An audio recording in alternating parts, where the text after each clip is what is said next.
So this is one of the wireless GameCube controllers. Per controller, there were about 49 parts.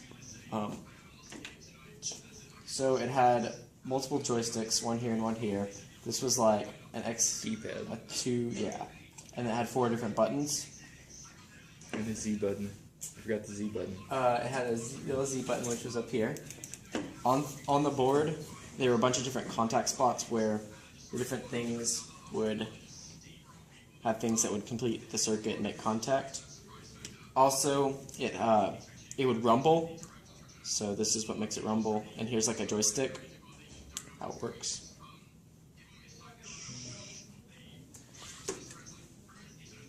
Since it was wireless, it had a receiver. And that's where this comes in. This part plugged into the GameCube, and then this is just dialed to, notice this one.